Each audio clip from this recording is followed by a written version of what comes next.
அதிகாரம் 8. ஞானமுள்ளவனுக்கு ஒப்பானவன் யார்? காரியத்தின் தாற்பரியத்தை அறிந்தவன் யார்? மனுஷனுடைய ஞானம் அவன் முகத்தை பிரகாசிக்க பண்ணும், அவன் முகத்தின் மூர்க்கம் மாறும். ராஜாவின் கட்டளையை கைக்கொண்டு நட என்று நான் உனக்கு எச்சரிக்கிறேன். நீ தேவனுக்கிட்ட ஆணையின்படியே இதை செய். நீ அவன் சமூகத்தை விட்டு விலகத் துரிதப்படாதே. பொல்லாத காரியத்திலே பிடிவாதமாய் நில்லாதே. அவன் தனக்கு இஷ்டமானதெல்லாம் செய்வான். ராஜாவின் வார்த்தை எங்கேயோ அங்கே அதிகாரம் உண்டு. நீர் என்ன செய்கிறீர் என்று அவனுக்கு சொல்லத்தக்கவன் யார்? கற்பனையை கைக்கொள்ளுகிறவன் ஒரு தீங்கையும் அறியான். ஞானியின் இருதயம் காலத்தையும் நியாயத்தையும் அறியும். எல்லா காரியத்துக்கும் காலமும் நியாயமும் உண்டு. ஆதலால் மனுஷனுக்கு நேரிடும் சஞ்சலம் மிகுதி. இன்னது சம்பவிக்கும் என்று அவன் அறியானே. அது இன்னவிதமாய் சம்பவிக்கும் என்று அவனுக்கு சொல்லத்தக்கவன் யார்? ஆவியை விடாதிருக்கிறதற்கு ஆவியின் மேல் ஒரு மனுஷனுக்கும் அதிகாரமில்லை.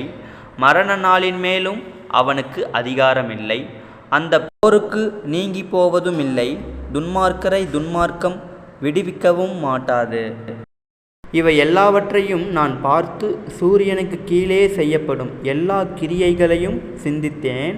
ஒரு மனுஷன் தனக்கு கேடுண்டாக வேறொரு மனுஷனை ஆளுகிற காலமும் உண்டு.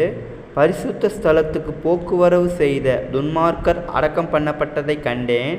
அவர்கள் அப்படி செய்து வந்த பட்டணத்திலேயே மறக்கப்பட்டு போனார்கள். இதுவும் மாயையே.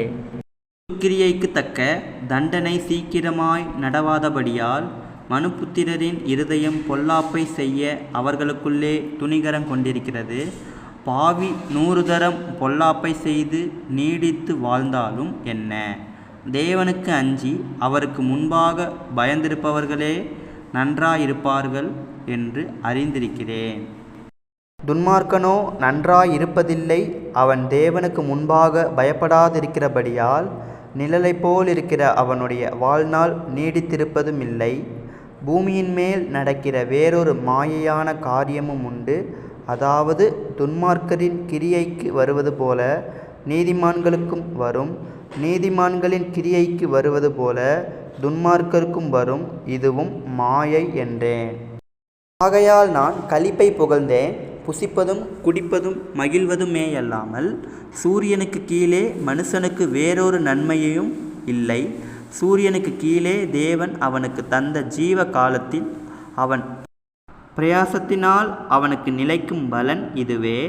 நான் ஞானத்தை அறியவும் மனுஷன் இரவும் பகலும் கண்ணுறக்கமில்லாமல் பூமியிலே செய்யும் வேலைகளை பார்க்கவும் என் மனதை செலுத்தினபோது தேவன் செய்யும் சகல கிரியைகளையும் நான் கவனித்து பார்த்து சூரியனுக்கு கீழே செய்யப்படும் கிரியையை மனுஷன் கண்டுபிடிக்க கூடாதென்று கண்டேன்.